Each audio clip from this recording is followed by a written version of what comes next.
Welcome, everybody, to the podcast. Today, I am here with Pamela Thompson, and she is here, and she's going to have a great information.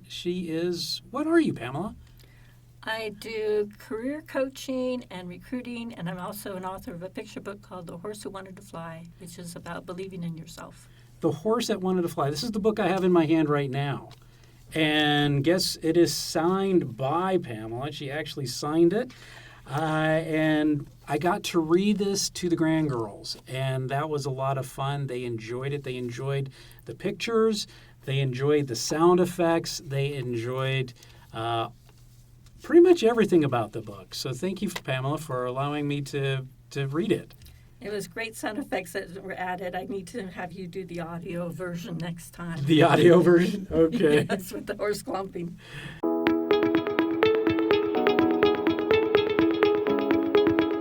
Welcome to Financial Coaching Kingdom, the podcast that helps you align your money with your purpose. I'm your host, John.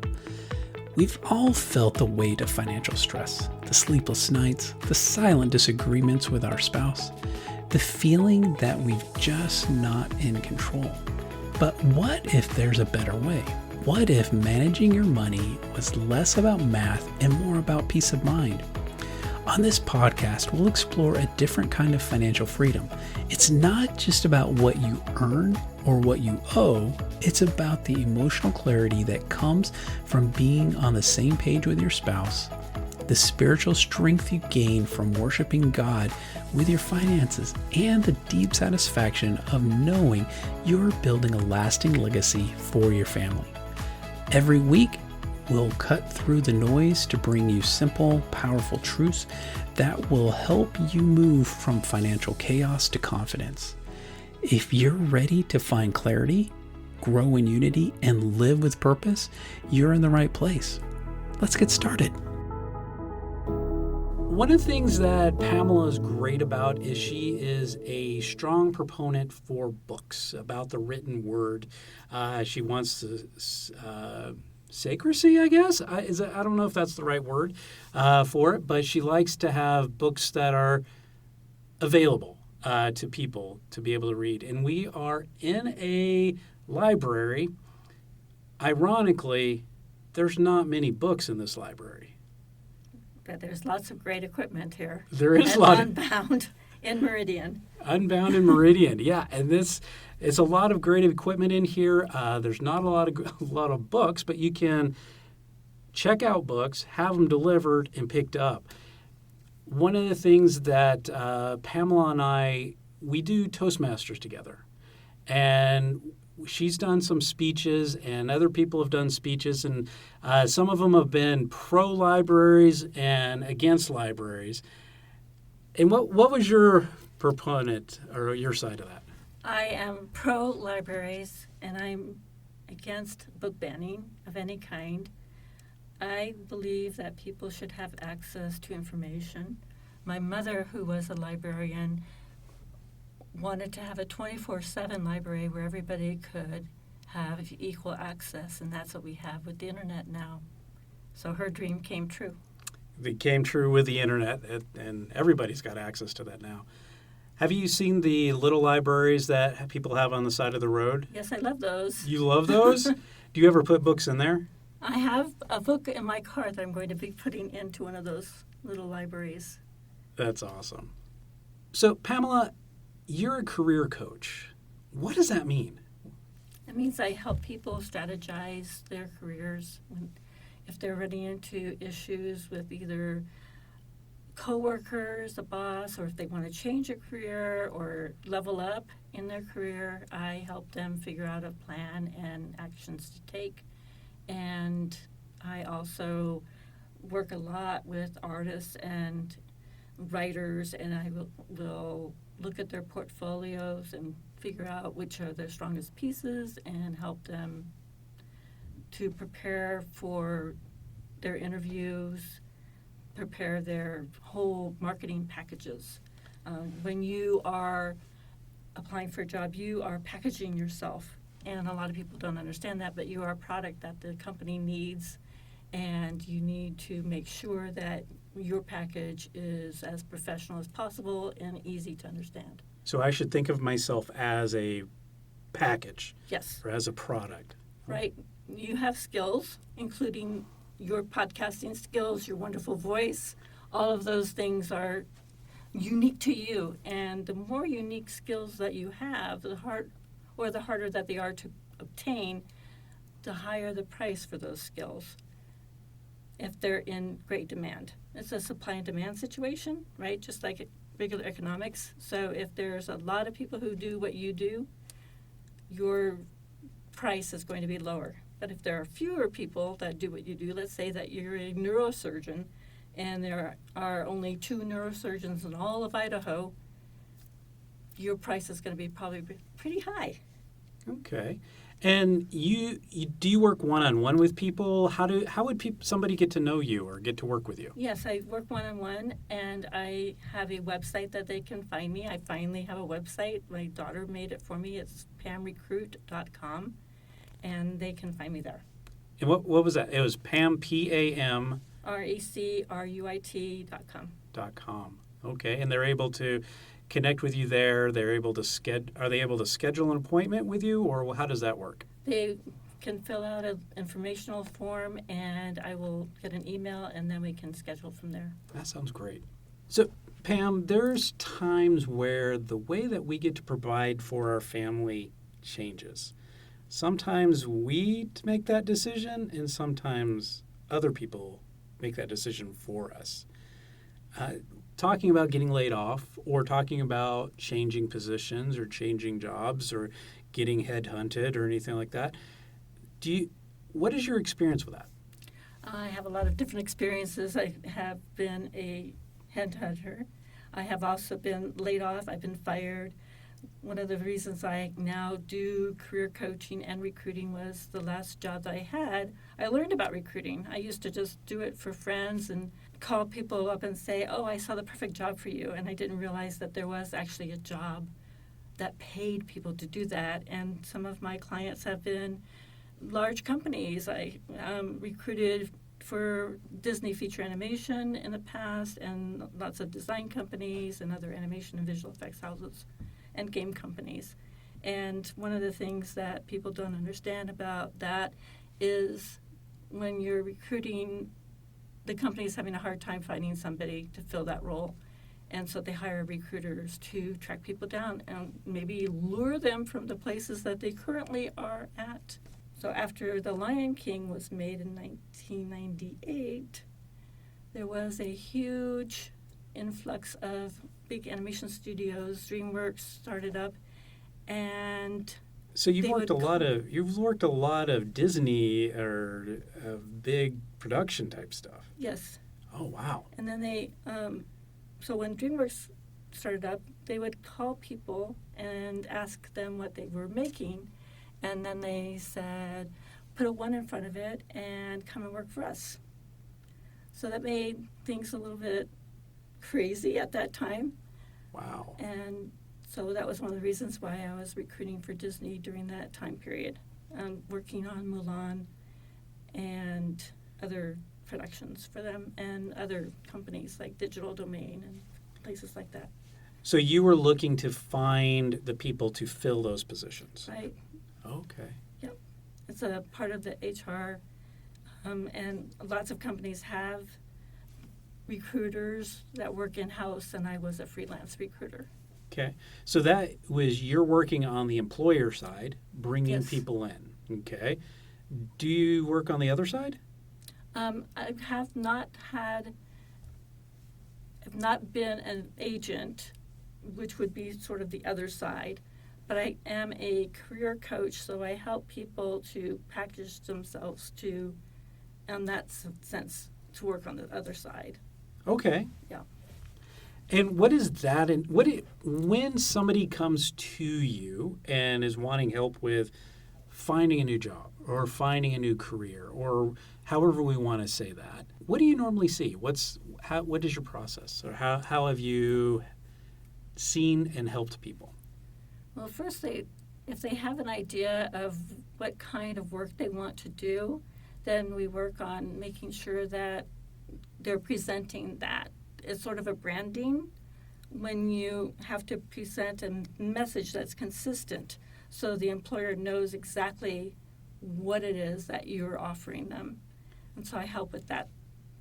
So when you say branding, you're talking about across various channels of information, like... All the messaging has to be consistent.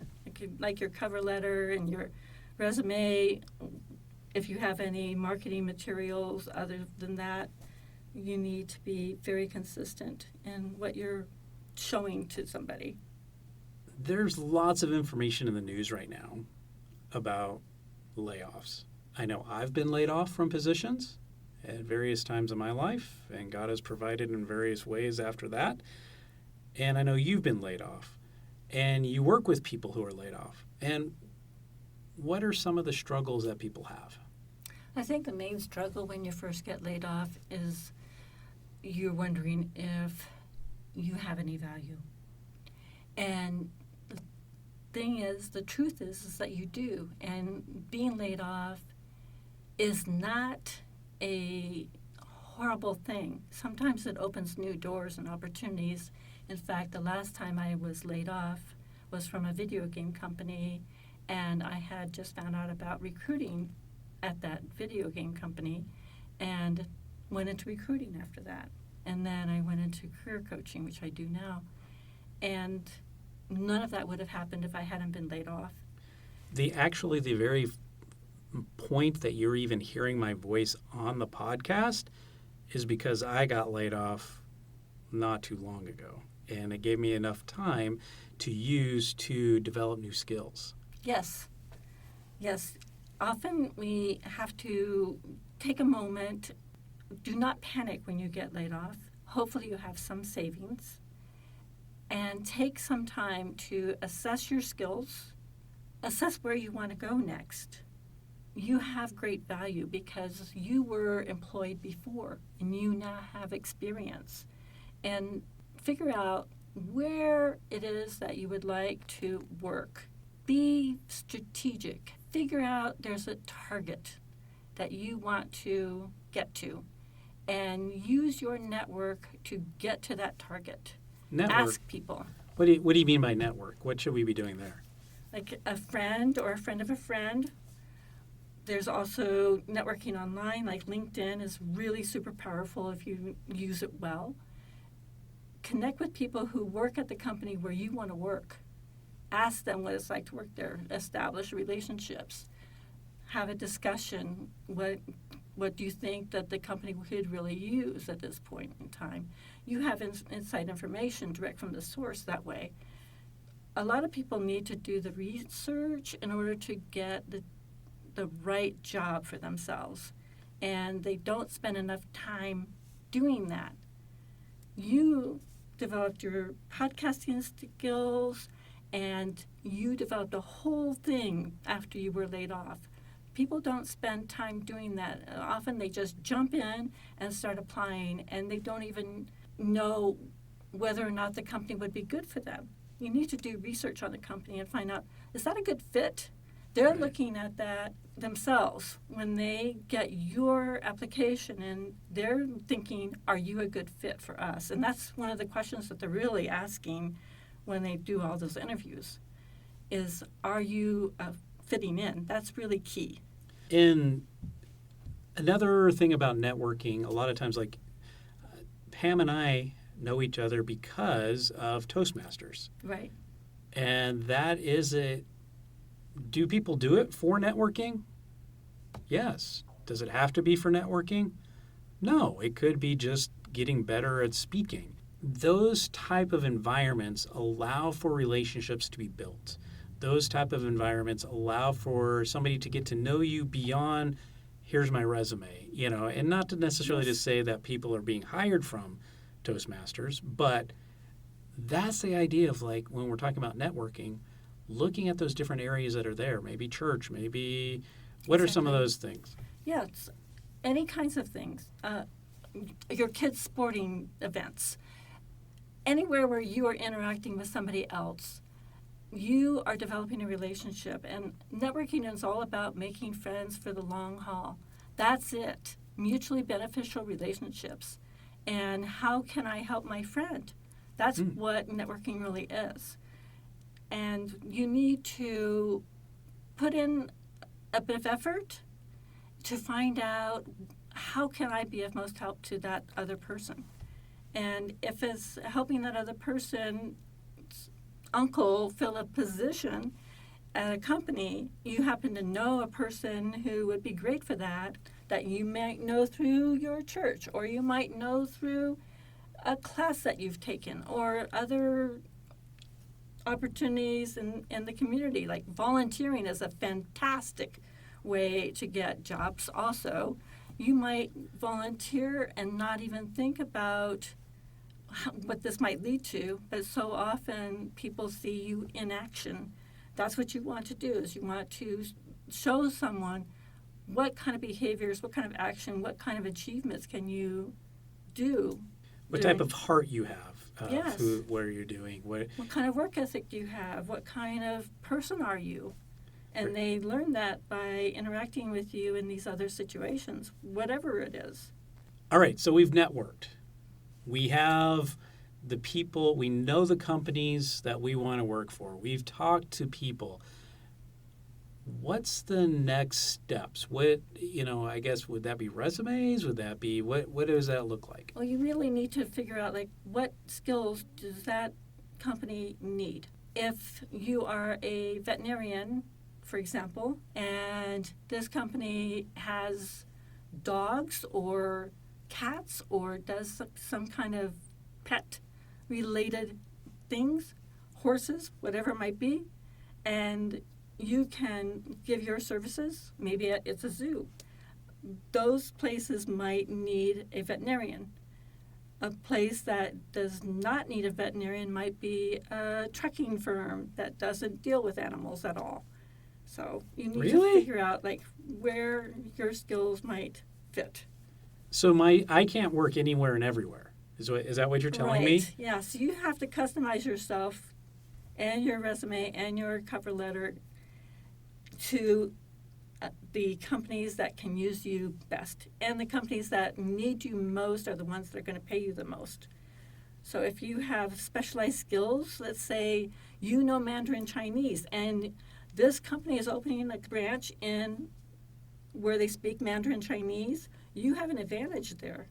Okay. Because you know both English and Mandarin Chinese, so you can talk to those people over in the new location.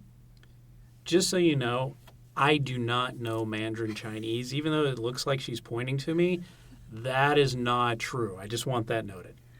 I also want to talk about often job descriptions lie to weed out people. So often people eliminate themselves from a job because they don't have 100% or 110% of what the job description talks about. Often companies will put in must know Mandarin Chinese or something like that where it isn't a requirement, but it's just to weed out those people who don't have enough confidence in themselves to apply anyway. So are you saying that we should apply for positions that we may not have all the qualifications that are listed out? Or, because I know that, and I've done a little bit of reading about the difference between women and men when it comes to looking for work. Women want to have all the boxes checked before they apply. Box, plus some extras. Every box and plus extras. But men are willing to go, I got enough. I got half of the stuff. I'm going to apply anyway. Okay. So yes, everybody needs to apply anyway if you feel like you would be a good fit for most of the description. And when you read a job description, the things that are listed first are the most important. Oh. Because otherwise they would not be first. So examine what they're saying first. Is it must be a great manager, or is it must have budgeting experience? and then structure your resume to match the order of the job description. Wait, whoa. Did you just say that we need to be updating our resumes for each position? For each position, and customize No! it. It's easy. Oh, no! It's right. It's spelled out right in front of you. If you have a job description in front of you, you need to match exactly their terminology, their verbiage. If it's talking about must have experience in international relations, do not put you have experience in global relations. Use the word international relations. So use the same keywords that they are using on their resume. Yes, use the same Or keywords their ad, because sorry. they have application tracking software that they use, and if those keywords are not picked up, you're not going to be picked up. So you just said application tracking software. Right. So we're not just applying to people, we're also applying to machines. Yes, and And it's we- been that way for quite some time. Ah. So they sort through all the resumes, and if those keywords are not there, you're going to be bypassed, even if you are super qualified for the position. So you need to match the verbiage in the job description, Wow. if there is one, if there is a job description. Often there might not be. If you have targeted a company that you want to really work for, and you're applying without a job description, I've heard that if there's no job description there, that one of the ways to look at it is look at the website, look at their values, look at of the company, and try. Is that a good yeah, idea? look at the mission statement. What do they stand for? What products are they making? What services do they provide? How do they treat their employees? What's important to them? What are they showing on their website? Okay. You can find out a lot. Also, look at if they're a public company, look at annual reports. Okay. AI is everywhere. Yes. Do you suggest using AI for resumes or cover letters? You can use it in terms of making sure that your terminology matches what is in the job description. That might help. I do it the old-fashioned way without AI. But I believe that AI is really just a brainstorming tool and should be a starting point. You shouldn't just rely on AI. So I shouldn't say, write me a resume using this job description and send that on. Well, what you want to do is make sure that you emphasize your achievements and accomplishments, and AI may not be able to do that as well as you can. What are you bringing to the table? What are you bringing to me? The whole idea is, what can you do for me as an employer? That's why I'm interviewing you. That's why I'm looking at your resume. How can this person benefit me? It's all about... Well, it's a mutual relationship because I want to get paid. Right. And you want me to fill a job Right. that makes money. So it Yeah. is a mutual relationship. It is a mutual relationship, but often people don't realize that what they bring is very valuable. So you as an employee are super valuable. Okay. And I think that many employees don't think of themselves as being that valuable. Okay. Okay, so I have updated my resume for this position. I have updated my cover letter. Now, what is a cover letter? A cover letter gives some sense of your personality to the employer, and it should point out anything that's not blatant in the resume or something that you really want the employer to know about you. Let's say that going back to our Mandarin Chinese example, for it to really stand out, you might mention it in your cover letter. Okay. All right, so more of that personality Yes. coming out of that. Okay. Yes, and I can use an example of a cover letter that should be very brief and to the point also. Okay. We've gotten the interview done. We've gotten the cover letter, and we're in the process of being offered a position. What do we do? Well, you do not mention any numbers. The first person who mentions a number loses. Whoa. That sounds a lot like oh man, what was it? Storage Wars. I remember learning that on Storage Wars when they're negotiating. The first one who says the number is the loser. Yes. But every employer asks you, how much do you want? And they're asking you that on the application. So what do you do?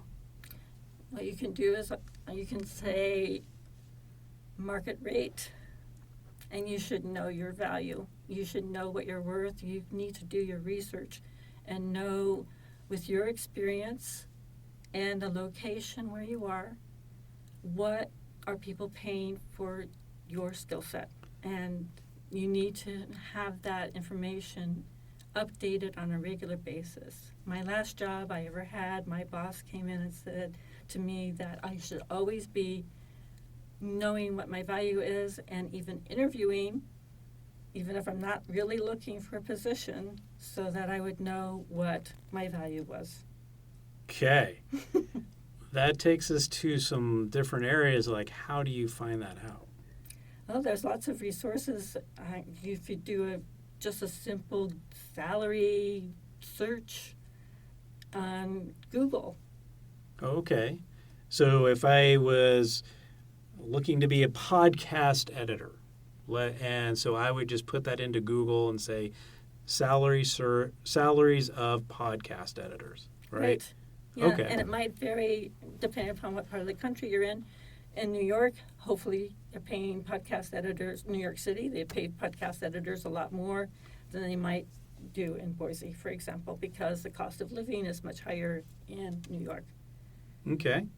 Something to consider also if you're relocating is to do a cost of living search to figure out, like, is that offer really that great? They're paying me 6 figures in New York City, but is that equivalent to what in Boise?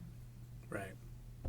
And I think there are searches that you can do of cost of living comparison from city to city. Yes. Or at least metropolitan area to metropolitan area. Yes, there are. And that sometimes it's eye-opening, sometimes it's depressing. But anyway, where the offer is being made, what should we do? What about the salary? I mean, let's say your salary isn't what you expected it to be.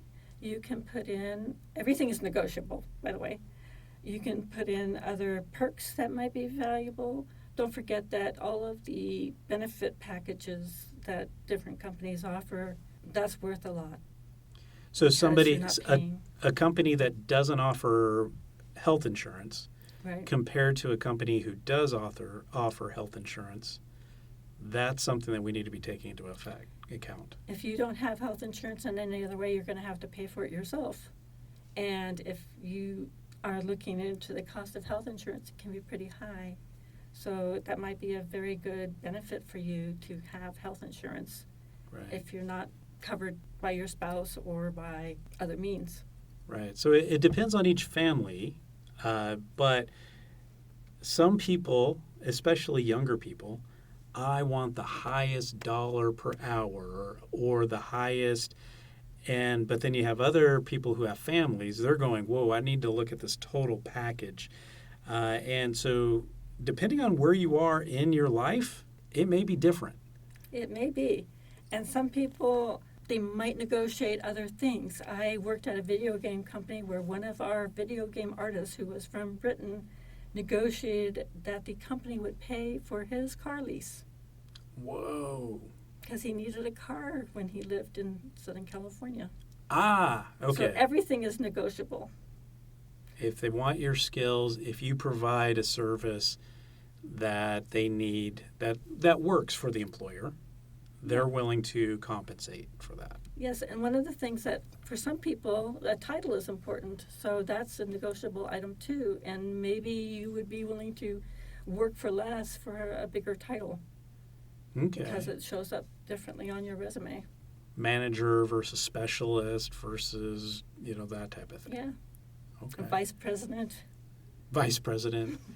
It all depends on what's valuable to you. You need to know what is important to you before you go into the negotiation. What's your bottom line? Also, you need to know your budget.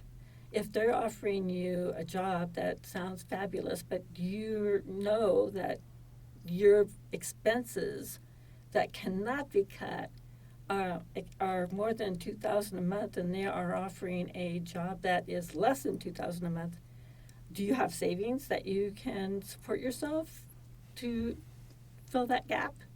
Do you have a resource for other income from somewhere? Maybe a side gig, maybe a rich uncle, somebody who supports you. Otherwise, you can't take that job. But sometimes it's worth it to take a job that you might have to support in other ways if you learn more.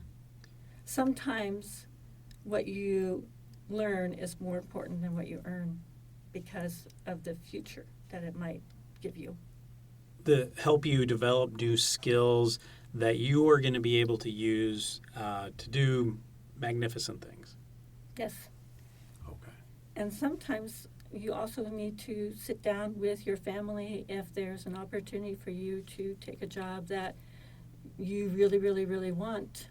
And sometimes the family might have to make some sacrifices. There's a very famous story about two men who had this exact same skill set and were offered a job. They had the same family setup, a spouse with teenage kids. And one of the fathers went to the family, and the kids weren't willing to give up their way of life, and the mother was not willing to give up her way of life, and so the father had to decline the job. The other family said, "Hey, Dad, we know you really, really want this job, and it would be really cool for you to have this job." And they made some sacrifices in the beginning, and that father did very well for himself because he was one of the very first employees at Microsoft. Oh. And they offered him stock options, which he took, and they didn't have to sacrifice anything later on. So he's doing pretty well, huh? Huh. Interesting. So sometimes the family has to be in on the negotiation and in on what the offer is about. Right. So, Pamela, this sounds like a huge topic, and I really wish we had a lot more time, but we do need to wrap things up a little bit. If somebody wanted to talk to you about career coaching, about getting the next opportunity, how would they do that? They can reach me through my website, pamrecruit.com,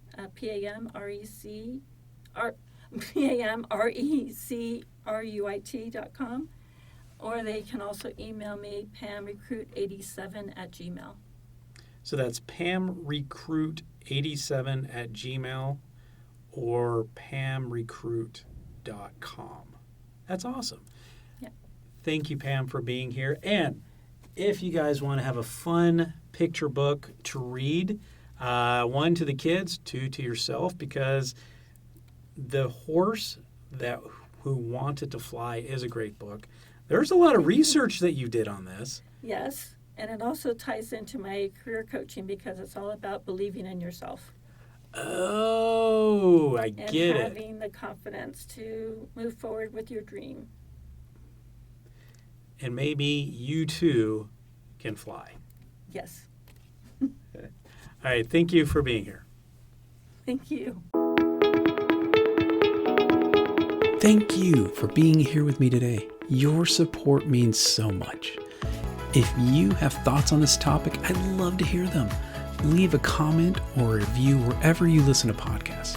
Don't forget to hit the subscribe button so you never miss an episode. And if you know a friend, a family member, or a coworker who needs to hear this, send it their way. Let's keep building this community together. And God bless.